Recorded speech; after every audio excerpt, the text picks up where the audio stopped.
destination. Kaya dapat mismo mag-agree kayo. Naintindihan nyo, kayo mismo, magkakondisyon kayo kasi kayo mismo nagpaplano. Eh kung isa lang ang nagpaplano, dalawa lang ang nagpaplano, at hindi naman nag-i-operate ang iba, wala rin. So kailangan dito ay sharing of ideas. Ang problema kasi, ang sharing lang, malaya tayo ng ideas. No? Yan ang problema, ba? Okay? So, for resource certification, so what was the meaning of resource certification? Resource certification, this is the ranking or rating of the scope of a field of the tourism resources. And that's it. Isang topic sa inyo ngayon. No? Ito, hospitality services ko. Kita nyo naman ito sa 13. Sa 13, talagang hindi naka-design sa tourist kami. Kaya hindi mo mag-develop ng tourism dito. Kasi yung design na ginawa, nakita mo, lahat ng hospital papunta ron. Bakit talaga yung papunta ron sa hinda ng hospital? Ito nila yung nilagay. Talaga yun. Bakit talaga yun nakalagay? Ano pa? Alam niyo naman yung hospital, malinis sa emergency. Malinis yan sa ng hospital. Pero walang distraction masyado. Walang masyadong distraction. Ay kung ilalagay mo sa popping dash mo, no? Ilalagay mo sa popping tansta, spacing na lang.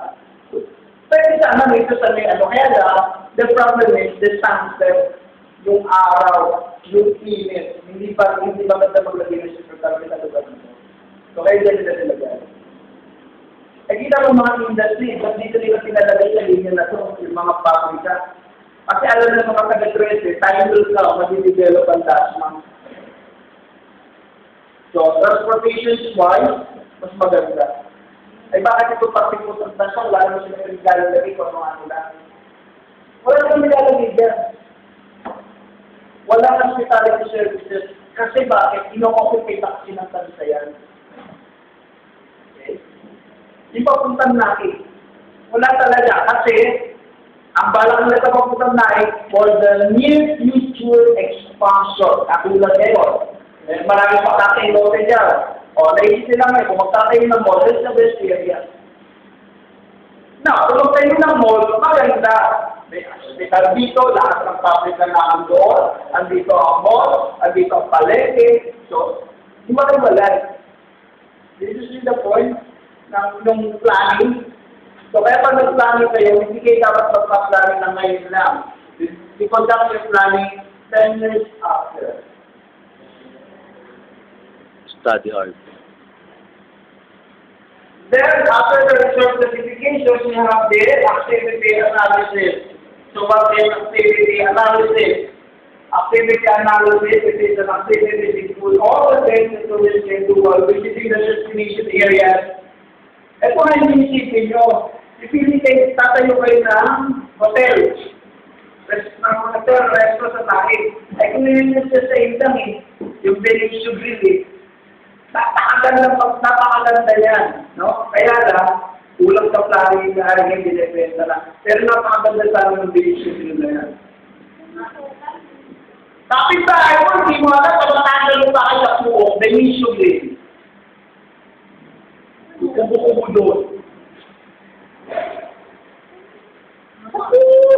Benicio Grill. Ikaw nangyari doon.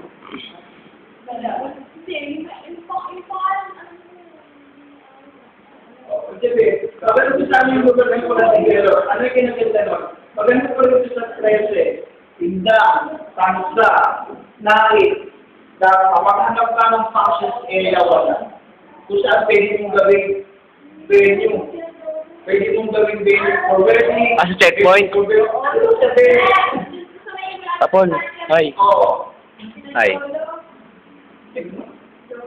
Dana. Bakit ko naman naman kayo? Hindi ka nag- Hi.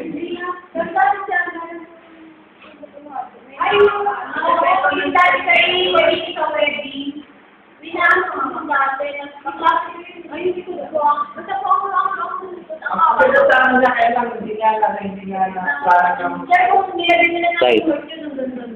Say hi.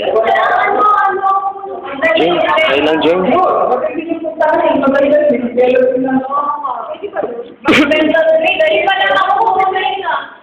Oo nga, bata pa lang ako na yun. At sinapagan na ng lugar eh, kung ambience na eh. So you can celebrate as a resort, at the same time as function hall, at the same time a venue for everything. Kasi ano,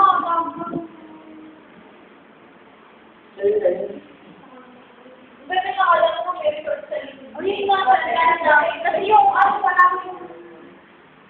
Okay, so activity analysis, pag magtayo kayo ng future destinations, clear nyo, isipin nyo kung ano yung mga pwedeng gawin ng guest nyo. Ay yung pinadaan ng pinili, pupunta ako doon, ano gagawin kung matutulog lang ako? Ano paglilibangan kung pagdating ng gabi?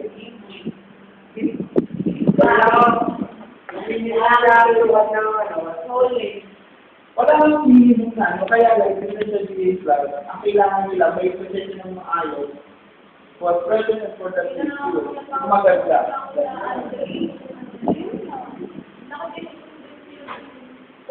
Dati din ako din